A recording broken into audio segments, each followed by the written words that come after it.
Hisgutan ta karong buntaga makapuso kining paborito gyud sa kadaghanan ang lechon nga karong bag-o ubay-ubay ng mga varieties ang daw ng gawas lain-lain ang kolor og itsura. Karong buntaga mga kapuso, doon na say green lechon o plantita nga lechon kuno. Kung unsa kini atong sayran gikan sa negosyante nga si Ma'am Ana Marie Batukan. Good morning Ma'am Ann. Welcome sa programa. Kumusta karong buntaga Ma'am?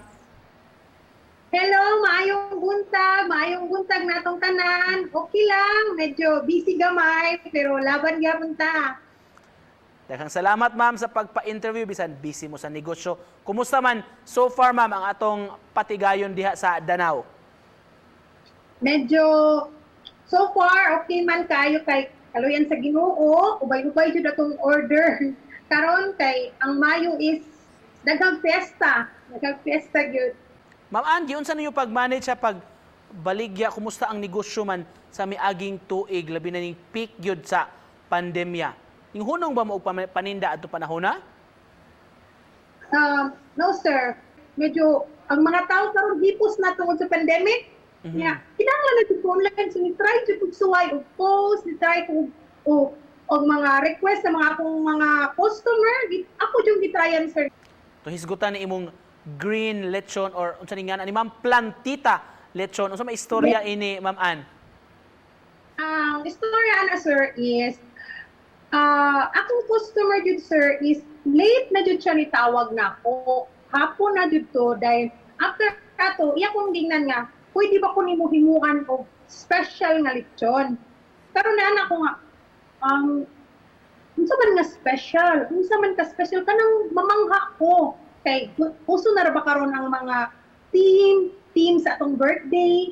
Then ako as a plantita sad ko nagtan-aw ko niya. Sige buhaton ra nako. I-try nako akong best nga makauyon ka sa akong gibuhat. That's why naghimo ko og plantita kay para niya kay plantita man siya sir. So ako lang yung gitrayan nga green lechon. I don't know kung sa kay labas ani basta para nako it's a lechon plantita team na siya sa iyang birthday. So dili lisod na pag-color ani ma'am? Gikoloran gyud ning daan of course. Una siya gi-roast. But dili una sa siya gi-roast, ako siyang gi-marinate, ako sa siyang ako sa medyo pan siguro na siya baka nang unsay tawag ani kay actually ang gusto niya sir is avatar style. But para nako sir dili ko kay natural man akong gamit. So natural. So ang naanak ko is kuan man kanang dili ko kahimo anang avatar kay tungod kay sa akong lugar, sa akong palibot, ang naanak ko is mga spices nga pwede na akong magamit. So gusto na ko akong version ang akong ihatag niya. So dili na siya mausab gyud ang color niya ma'am. Hangtod nga maluto mapreparar na. Mo dark green siya sir. Ug maluto. Dark green jud siya. No, walay ingon nga kausaban, ingana. Pero kay dili mo siya food coloring. Ang food coloring man is kung maigo siya sa init, mawagtang ang color.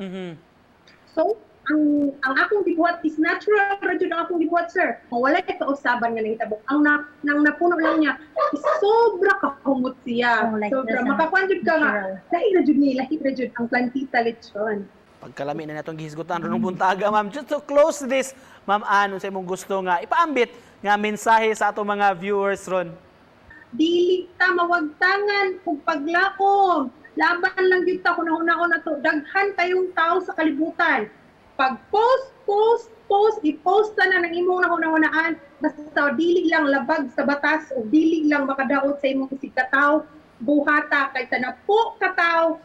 Naadunay usa o duha ka tawo nga salig nimo. And with that, magpasalamat migdako sa imong pag-uban kanamo karong buntaga mapaghatag og tips sa atong mga kaigsoon diha og pagpakita sab kung si sikreto ini imong plantita lechon. Makapuso gikan sa Danao City si Ma'am Ana Marie Batukan. Salamat Ma'am Ann.